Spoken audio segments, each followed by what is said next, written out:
Good morning to you, I think. Hello, Stefan. Hello. Hello. Sorry, I only just got the audio working there, so I missed you. Good morning. Good morning. Yeah, good evening. Well, it's morning for you, Well, right? late. The thinking about springtime in the heart, for me personally, the entire year, it's that it's really fresh and it remains fresh in my memory. Mostly when I hear new music or get new albums, in the beginning there's a peak of attention for it, but then after a while you need some kind of trigger, and it could simply be seeing the album laying down in the house or seeing an artwork. But with this album, there was absolutely no need for that. It was constantly in the front of my mind. It's a very strange experience. There was always a sentence or a small fraction or a rhythm of it that was pretty front in my memory. It's like my companion for a year. Thank you, Stefan. That's really really cool to hear that. It's really sweet. Um, I know that means a lot. Yeah, I don't know. Well, I guess people already told you that, but do you know how wonderful your lyrics and how poetic they are? Thank you.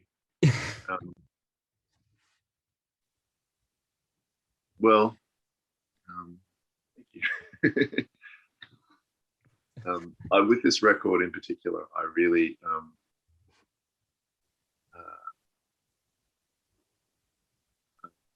say this comfortably because Joe's not in the room, but I really, I regard Joe's songwriting, Mm-hmm. very highly, and so I wanted to bring something to the table that was up to scratch, So I spent, I think I put more work into the songwriting on this record. But yeah, it's generally wonderful. I think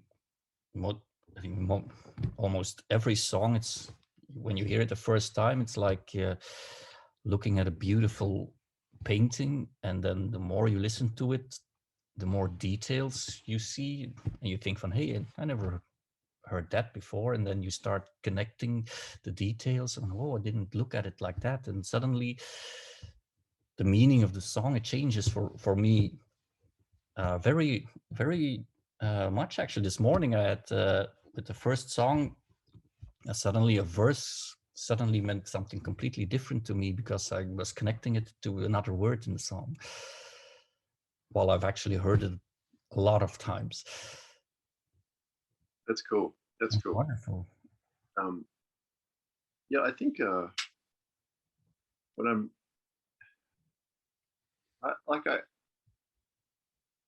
I really admire someone that can write a song that just um, that kind of songwriting that really just sort of nails a story and says what it says in one go.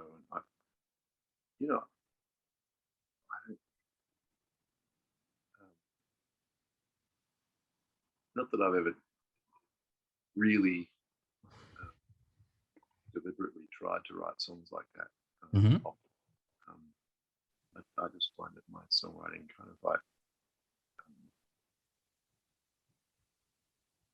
I tend to I like to leave a couple doors open Yeah. um, so that the listener um, can decide.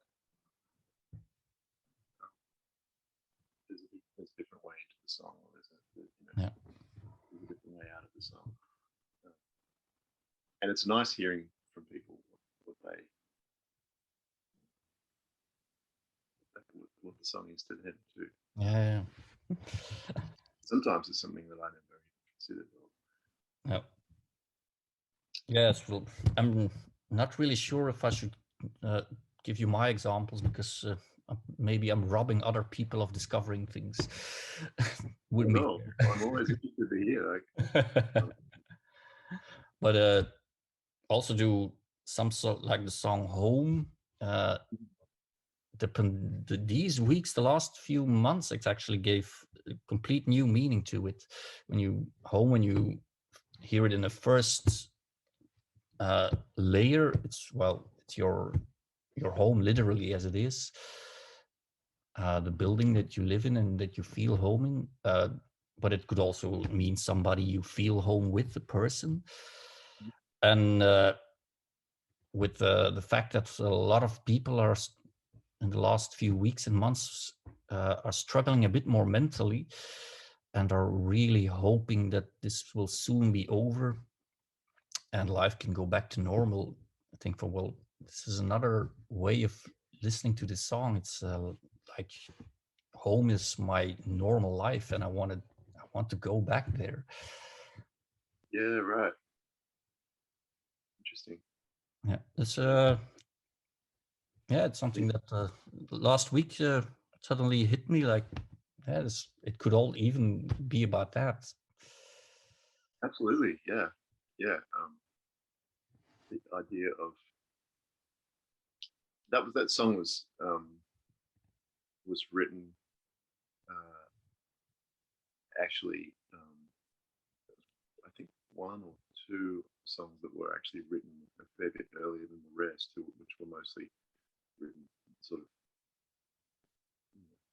in the lead up to the recording. But this one was um, quite a bit earlier. Um, Cowboy Truce is the other one that in fact came Okay. earlier. But this one um, was a commission for a local kind of theatre dance troupe here. Mm-hmm. Um,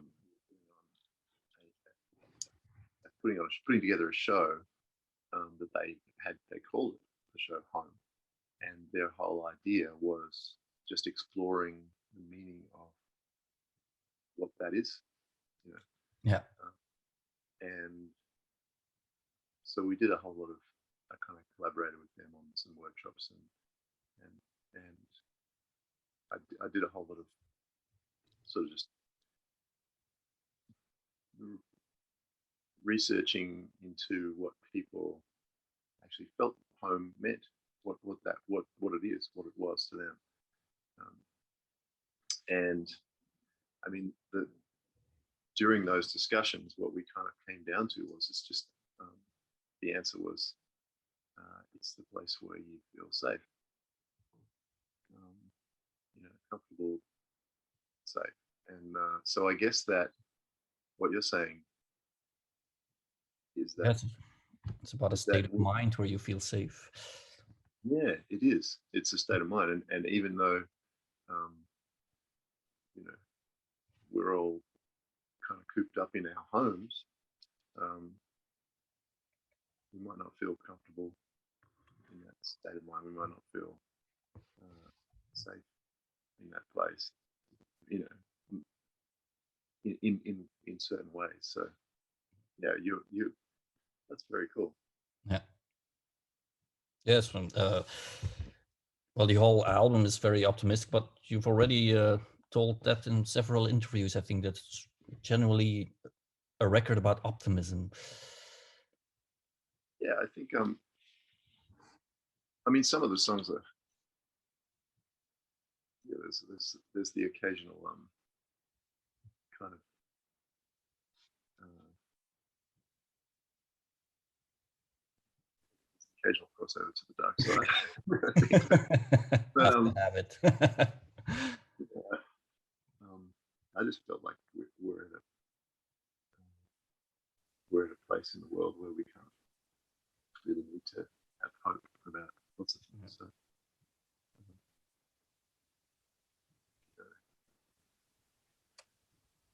Scrooge.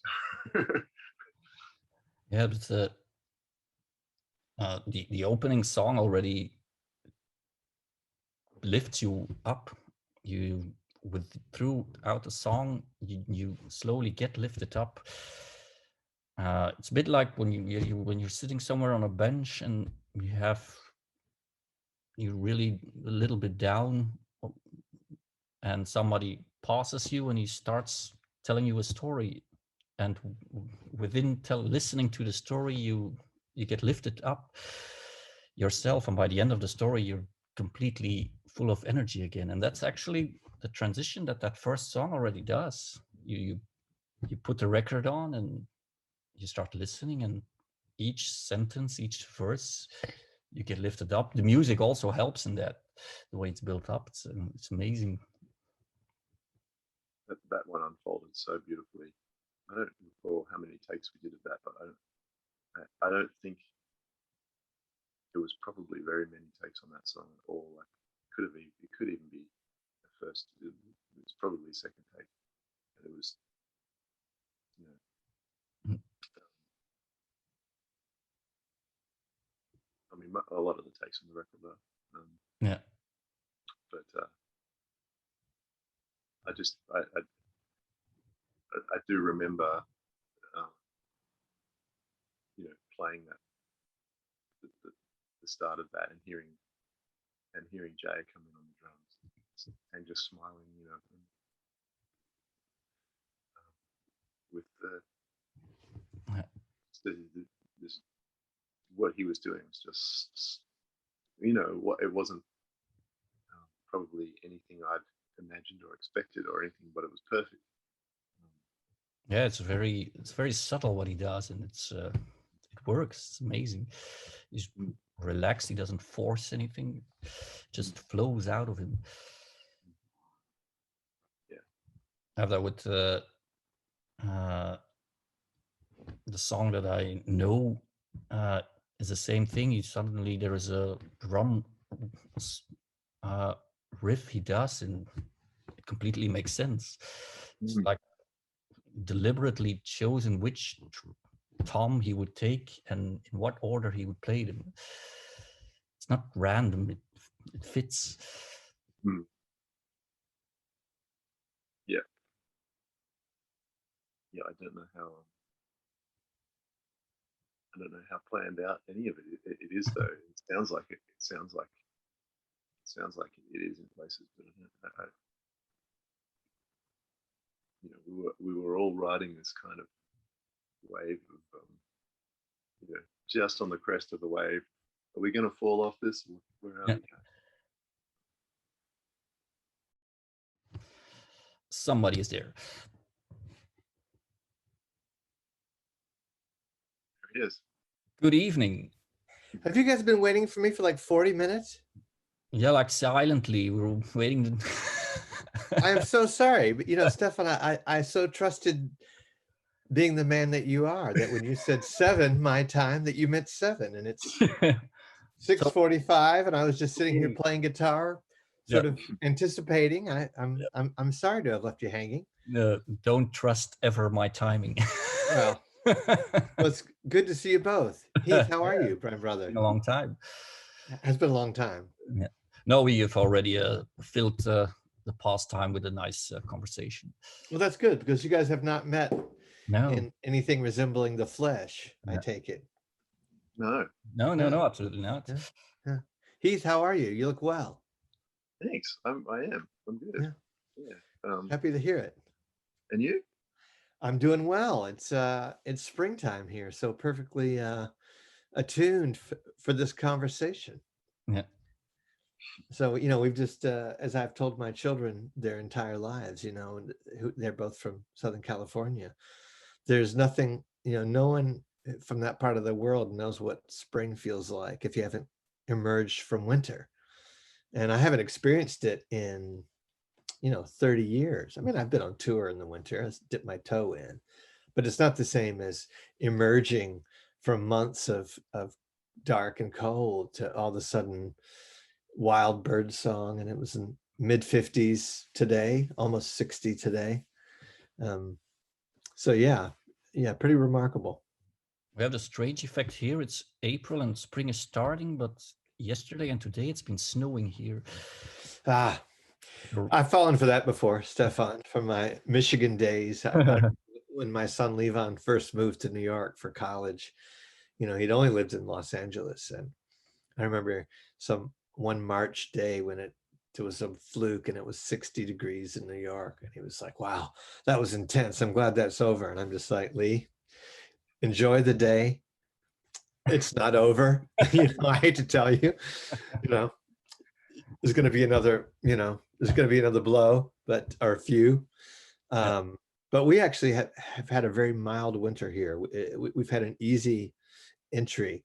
Some intense snowstorms, but I still I'm surprised at how quickly it feels like we've emerged from it.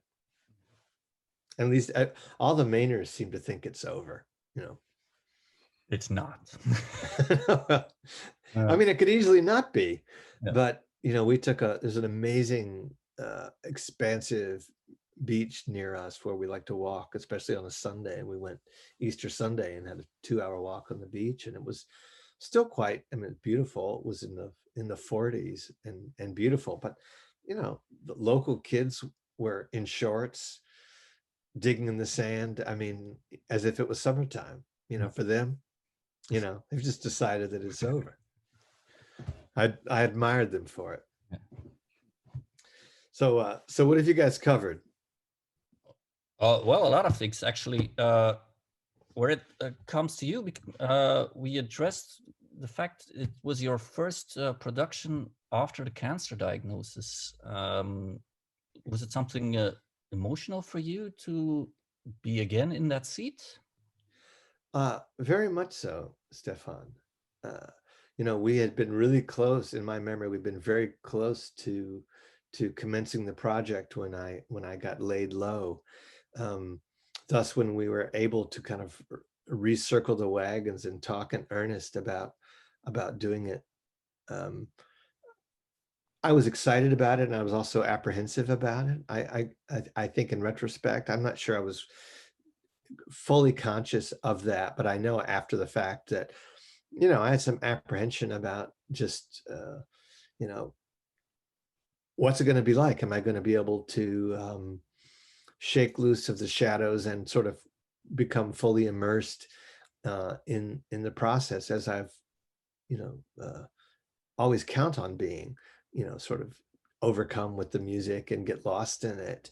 And it was wildly affirming. And I would say this even if Heath was not on the call with us.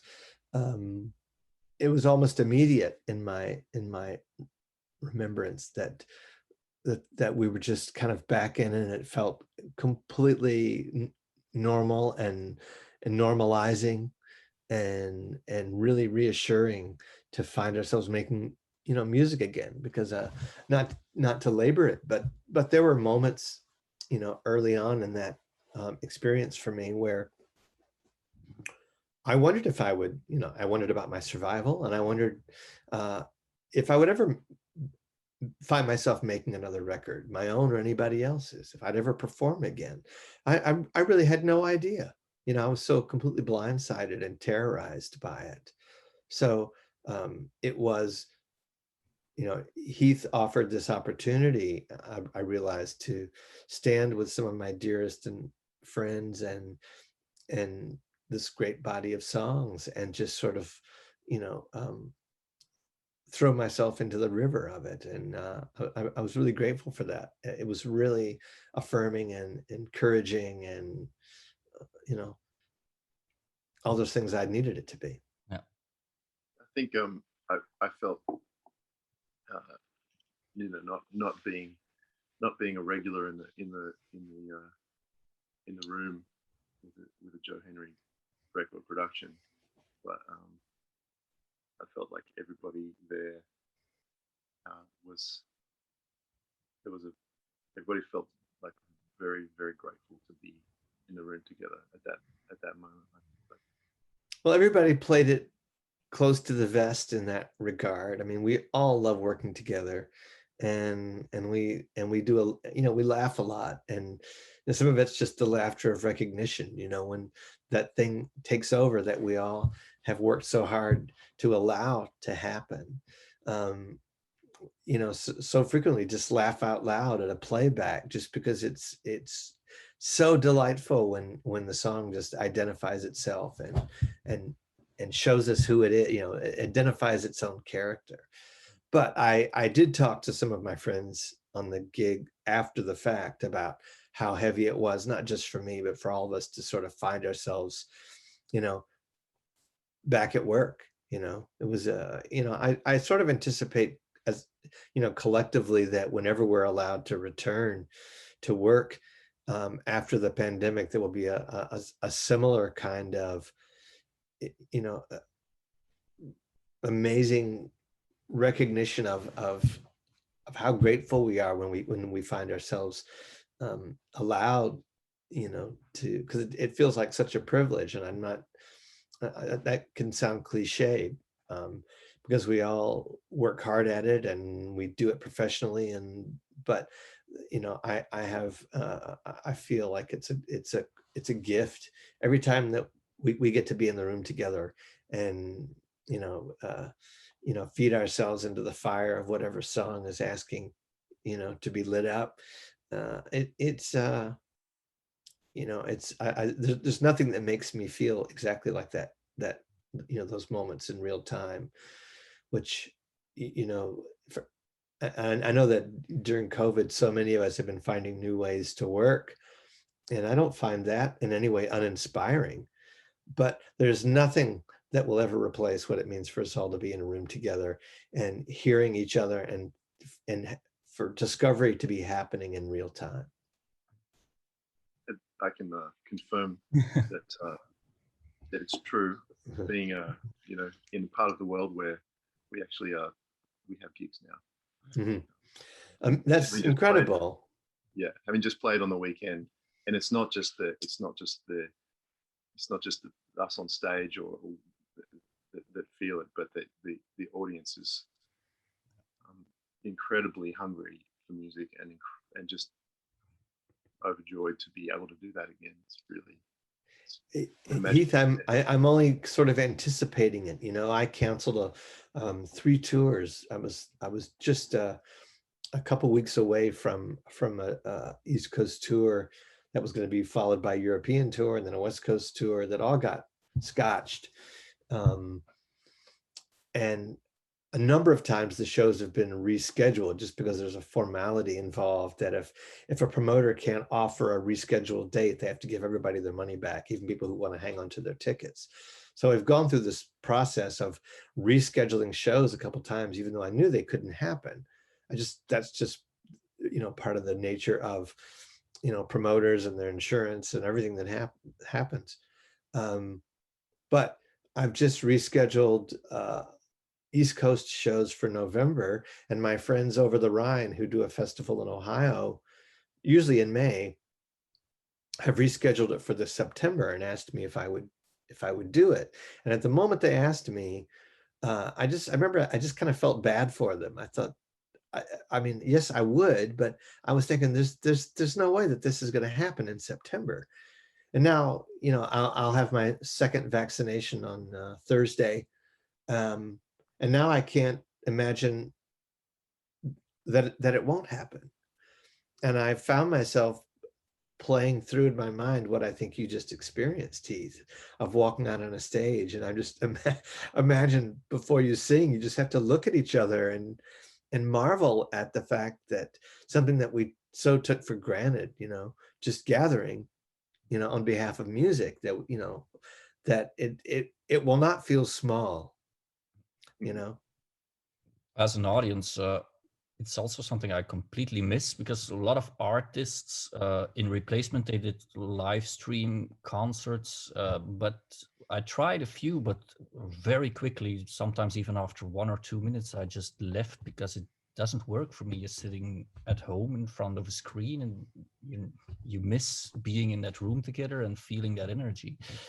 Yeah, Stefan, I was invited on a number of occasions to do something like that, and I never did, because you know, my peers that I watched doing it, I felt the same kind of vacancy, and you know, they typically don't look good, and they certainly don't sound good, and I would never decide for anybody else they shouldn't be doing that, because we all had to find our ways to stay connected and try.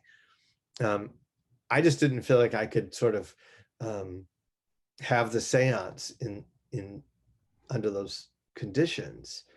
But I've thought a lot about, what it will mean, even for the smallest groups. And I don't know how big a room you were playing to, Heath, but it kind of doesn't matter. That real-time engagement of offering something up and having people there, having journeyed in whatever way they have, made the effort to be there. I think it's enormous. And I think people are starved for it. I think we're all starved for it. Me as a performer, and me as an audience member. And I almost kind of, it's almost even hard to anticipate it, because it's, I almost kind of hope I don't feel as much as I feel thinking about it, because I won't be able to get through it. I just told Heath that during this entire year, Springtime in the Heart has been a bit my companion, because it always stayed in the front of my memory, while lots of other new records, they need some kind of trigger to come back to mind, but this just remained there. Well, I appreciate that, and I'm really grateful to you for being proactive about that, and because I think it's a record that I just assume not enough people have heard. I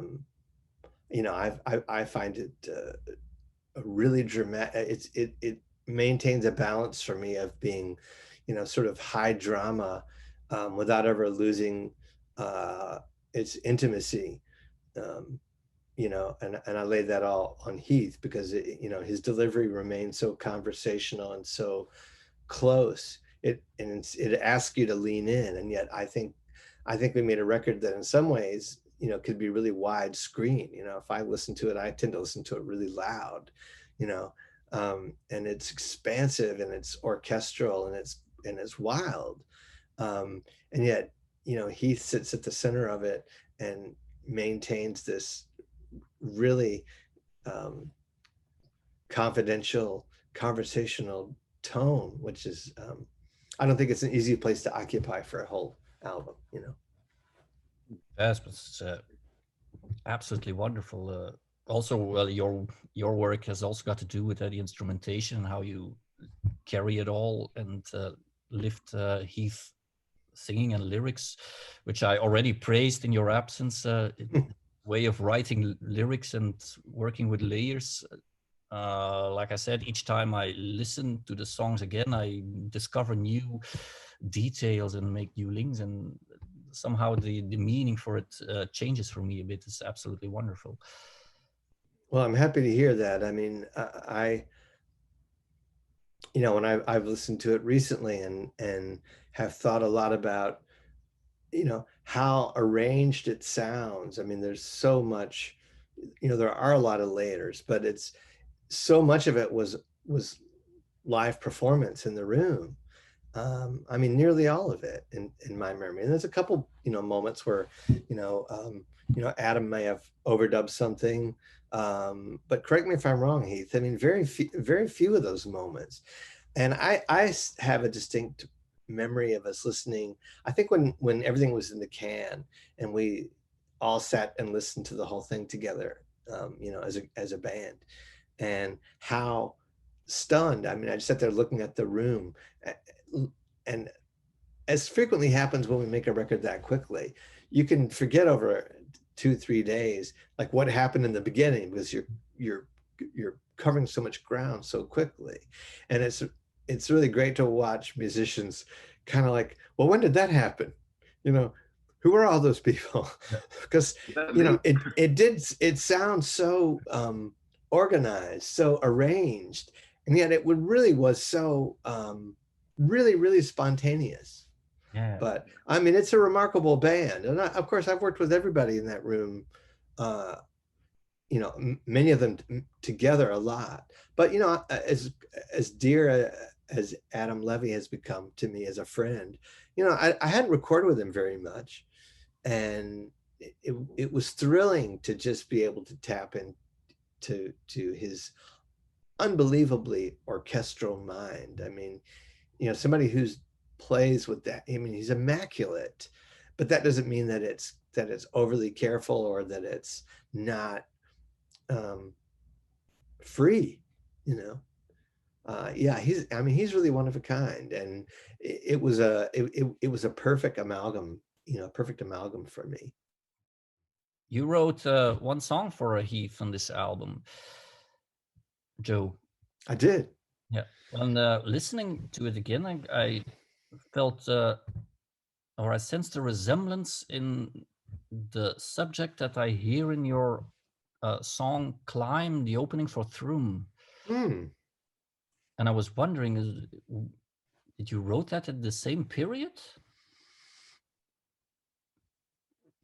For I me, don't.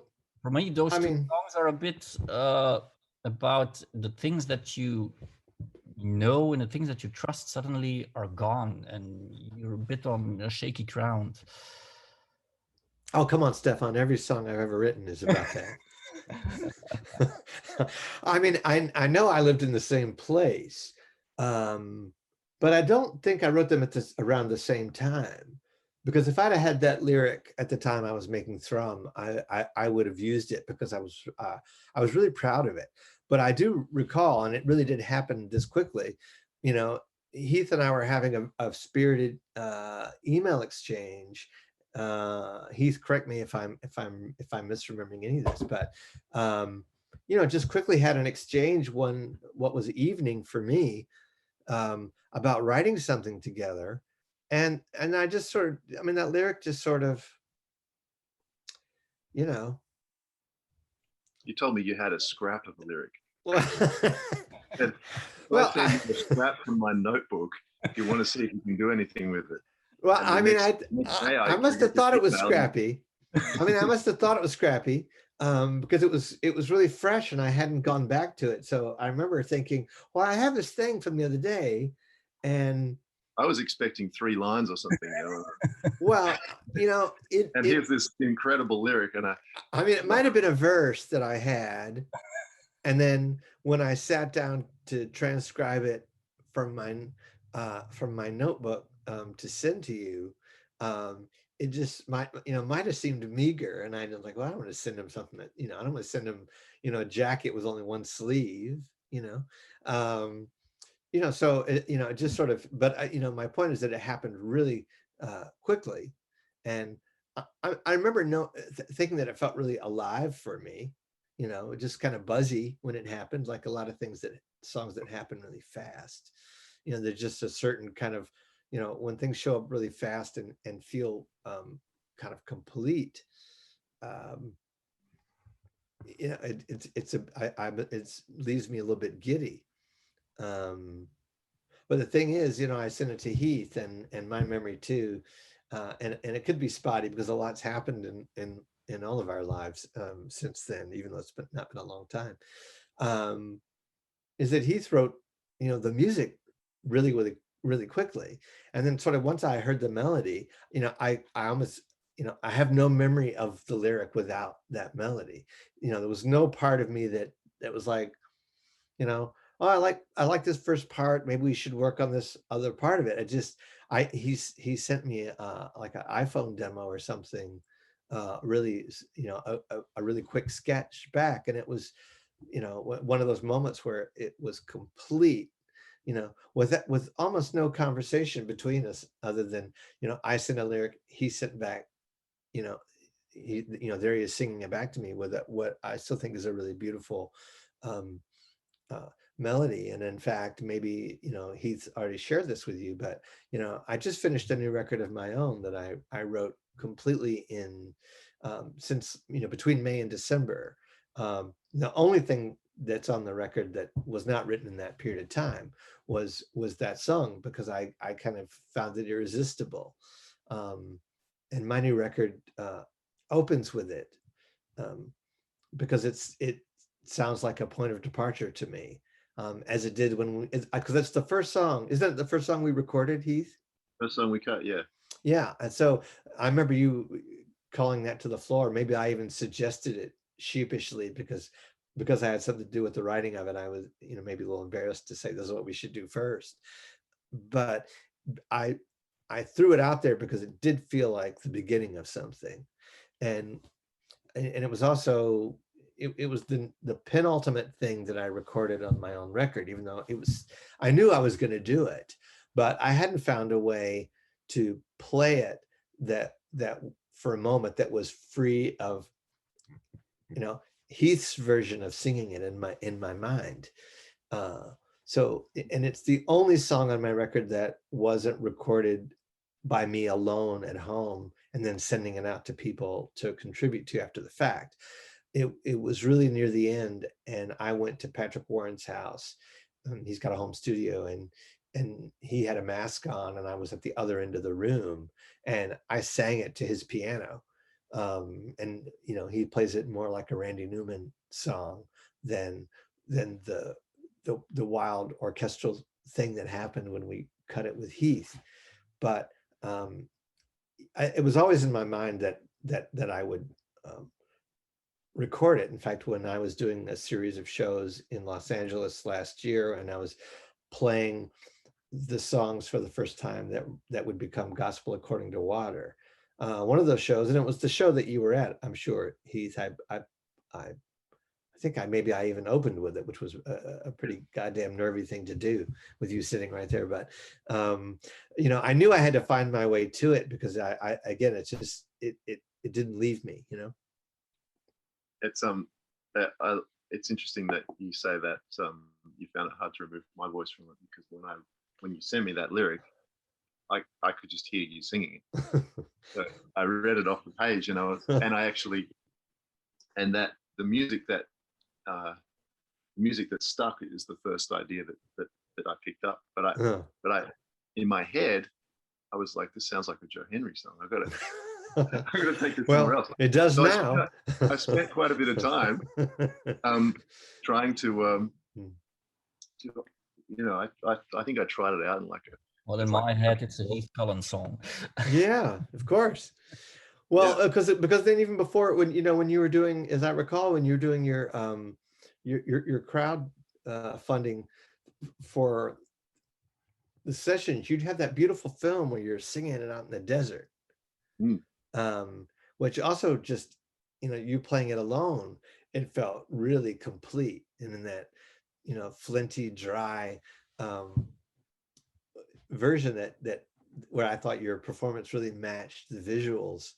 I remember going, well, how are we going to beat that? Because that it felt so, realized. But when I was cutting it for my record, I did try to record it as I had done everything else to that point, which was, record myself at home on vocal and guitar. But I couldn't figure out how to get out of standard tuning with it. So I felt a little trapped by how I heard Heath voicing the song. And I thought, well, if I'm gonna own any part of this, I've got to find a way to play it that shakes me loose of what I know of it already. And which is why I asked Patrick, just let me just get the guitar out of my hands altogether, and let's, and then maybe I can get, free and find some other way in. And we slowed it down a bit, and it's a bit more, I don't know, Heath's heard it. I mean, it's a bit more, I don't know if somber is the word, but it's a bit more like an old world ballad, where I think Heath's version is more like an old world dance hall that might also be on fire. I can see that. Yeah. Sure. There's some fire in your version for sure, though. Yeah, I look forward to the world hearing your version. Well, again, it was so great when I had everything recorded, and now that's the last thing I recorded for the record when I was in Los Angeles, I think, right before we packed up the house. And I was trying really hard, and I'm not trying to talk about my record. We're talking about Heath's record, but um, I thought it was the last thing, that I would record, and I didn't really want to include anything that didn't happen in that very um, tightly bracketed period of my recording it, alone during the COVID period in Los Angeles. But when Melanie and I were driving across the country, after the moving truck loaded up, we drove from Los Angeles to Maine over, like 4.5 days. And one night when we were somewhere in Nebraska towards the end of our driving day, I started writing a song in my mind that I ended up recording once I got here to Maine. I just brought a very skeletal recording rig so that I could do something if I wanted to. But other than that, a song that I know, even though it opened the record, it really did also feel like the ending, when I recorded it. It was both the beginning of things and the end of things in a way. The curtain that came up and then the curtain that came down. Heath, his record ends with a cover of T-Bone Burnett's Kill Switch. I just explained to Heath that I listened this morning to T-Bone's version from 3 decades ago. And I said, with the biggest respect for T-Bone, said, well, that sounded like it's a very good demo version of Heath's song.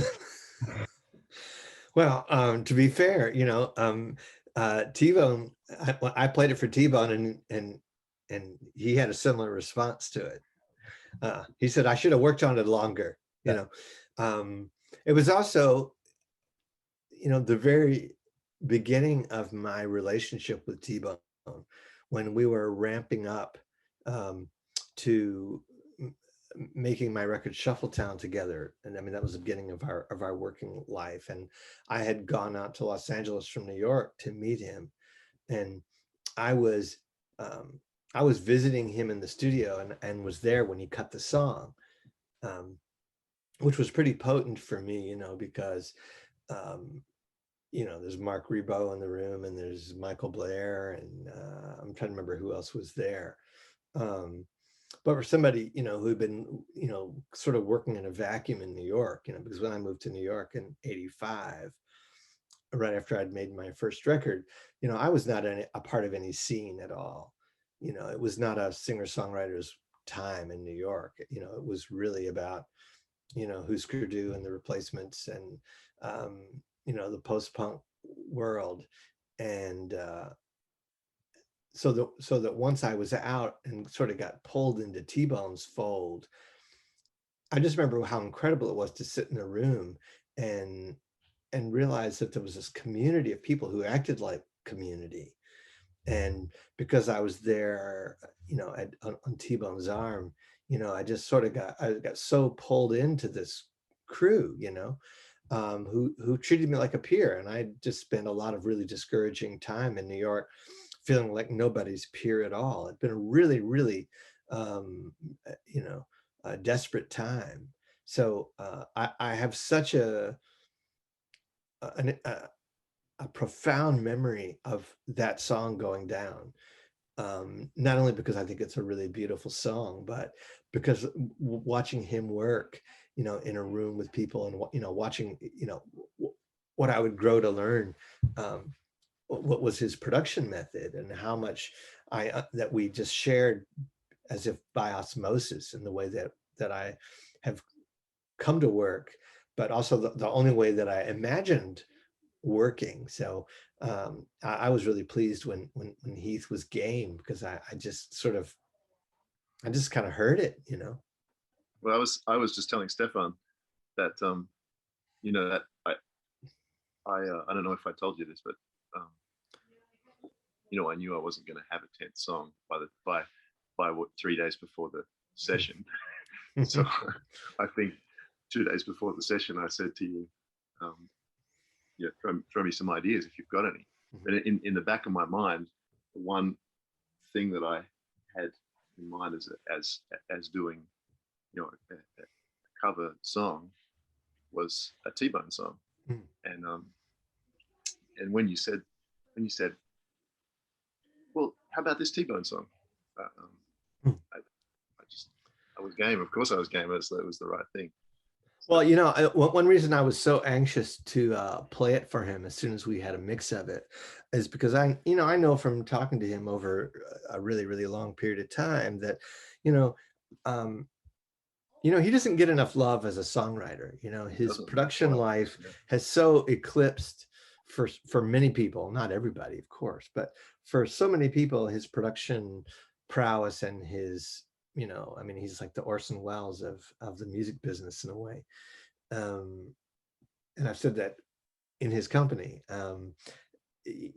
that to hear somebody else, pay attention to his writing, I knew would be meaningful to him, and it excited me that Heath took it up because I knew it would be affirming.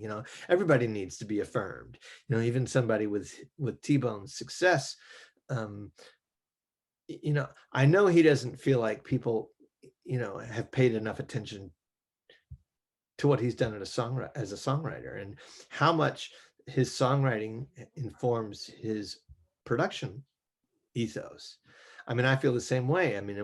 When I'm producing a record for anybody, I'm still a songwriter in that chair. I don't stop being a songwriter and somehow turn into a record producer. I'm a songwriter in that position, so I'm always operating from the song is king, and what can we do to make it alive? Not what can we do to make it reflect well on the artist, but how can the artist reflect well on the song at hand? And so I knew instinctively that, this is this feels so good that we're putting a light on something of his that I know he's really proud of. Yeah, it's an amazing version that you made of it.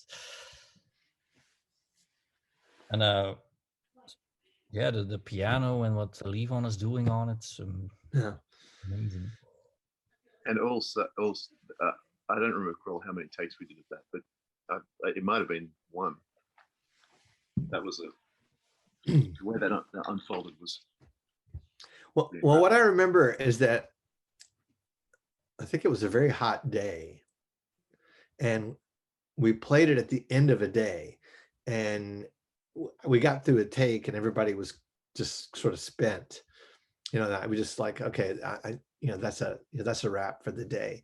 And I remember, I think this is right. And again, Heath, I'll invite you to correct the record if I'm misremembering. But my memory is that we just sort of like played through it and go like, we parked it. Okay, that's a good sketch. Let's just call the day, and we'll take it up first thing in the morning. And so we come in the next day and say, well, let's listen to where where we left it, so we kind of know where to pick up, and listen to it back, and just thought, what were we thinking? There it was. We were just kind of too tired to hear it. But I think that's part of its that's part of what's driving it emotionally too, is that there's a little bit of weariness to it that I think serves the song really well.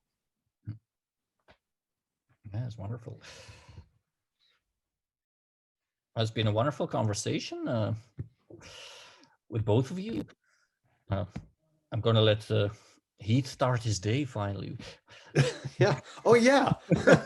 I thought he was looking awfully bright there, Well, yeah. Stefan, I know that you stayed up late for us, and it was really, really sweet of you. And I'm sorry I left you guys waiting, but I appreciate both of you waiting for me. I was kind of fishing because if you weren't in Maine, maybe that was the cause of the time mix-up. No, I just think with daylight savings time, and I'm surprised you were only an hour off. It could have been much worse. But I'm glad you texted me, Heath. I said I'm just sitting here playing guitar, looking at the clock, and going, another 20 minutes, whatever. But it's been delightful talking to you both, and great seeing you, Heath, as always. And Stefan, I thank you again for caring about this record and saying so. Yeah, It's thank my you pleasure. so much. And yeah, well, normally we would have seen each other, I think, almost a year ago, but it all Yeah, I fell. was supposed to, that was the big heartbreak of my canceled European tours, is I was supposed to play in the Opera House in Bruges, and that was the hardest one to let go. You know, I was really excited about that. I mean, it's a fucking fairy tale there. I mean, I assume you know the movie, Heath. Have you ever seen In Bruges? Oh, No. do yourself a favor. I mean, like immediately, you and Laura, watch In Bruges. Stefan, you know this movie? I know the movie, yes, I mean, it's extraordinary, really. Trust me. absolutely. I'm running this. But yeah, yeah. But hopefully, hopefully we'll get this all back on track. Though it occurs to me that by the time I am in front of you again, Stefan, I will have made 3 records since I've actually toured anything. I mean, I did play 3 outside of Los Angeles. I did play 3 shows on behalf of Gospel According to Water right before the curtain came down. I played in Chicago, I played in Minneapolis, and I played in Ann Arbor, and then that was it. So it's really wild, and I have this brand new record that I don't know how I'm going to put it out or when, but it's really exciting actually to think about venturing out with so much new material to pull from that I have never really played before, or very little. It's a bit what I assumed could be a frustration for Heath, because he made this record and then suddenly it was locked down and he couldn't perform it in front of audiences. Yeah. Of course it was. Interesting. Everything's an experiment, Stefan, right? So it's just part of the experiment. Yeah. Sometimes it's afterwards that we see it was an experiment. Yeah, well, I mean, of course it was frustrating for me on his behalf, just to witness that confluence. But a lot of things like that have happened for so many of my friends and peers, and yet I'm still an eternal optimist in so many ways, and I think something comes out of anytime we are significantly challenged in any way, there's the heartbreak of it, and then there's also the invitation of it. So I'm putting my chips there, that somehow on the other side of what has been a really difficult period for everybody, and for some people brutally so. I mean, I just think of the fact that tomorrow will be 1 year since my friend and mentor John Prine died, and communicating with his wife today, and thinking about how intensely, for some of us it was just creatively stifling, and we had to find new ways around, and and for other people it's been so much more devastating. But I do believe, and I'm not saying this in any kind of flip way, I know from my own experience that every time I feel completely terrorized, I know that there's also an invitation to something else beyond terror, if I'm brave enough to see it. And I want to think that when we emerge fully from this period of time, that a lot of people will be sharing stories about what they did with this invitation. Well, I'll raise my glass to that. Well, thank you. Well, let's talk in real life about those stories. That will be good. That will be good. I look forward to seeing you, Stefan, as I do. And Heath, are you and Laura gonna come to LA for your summer? Is that even We're locked in here. There's no leaving the country. So it'll be a while. I mean, yeah. I mean, we are just starting to get vaccinations here. Yeah. Amazing. Even though your country has been so ahead of us in so many ways at responding to it. Yeah. I think partly it's just I'm a rush, but such a vast and superior population. Yeah, where I was. whenever we have an outbreak, it's mostly the state governments that actually